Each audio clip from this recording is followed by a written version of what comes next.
Gerald? Pa?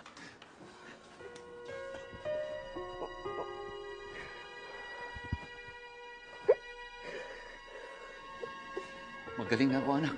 Hindi na po kayo babalik doon sa rehab? Hindi na, anak. Hindi na tayo magkakahiwalay pang muli.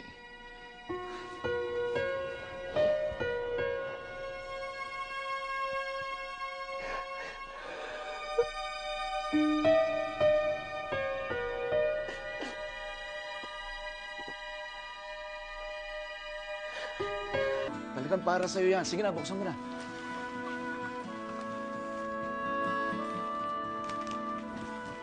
Pa, sa akin talaga to? Anak, patawarin mo ako sa mga naging kasalanan ko sa'yo, ha? Alam ko, naging masama akong ama. Pati isang bagay na nagpapasaya sa'yo, na ibenta ko pa. Alam mo, mabawi ako sa'yo.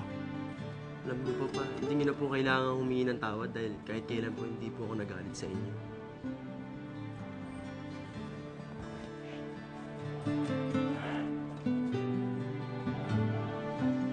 Anak, totoo ba yung sabi ng mama mo? Ayoko na po to eh. Anak, huwag. Hindi ako pa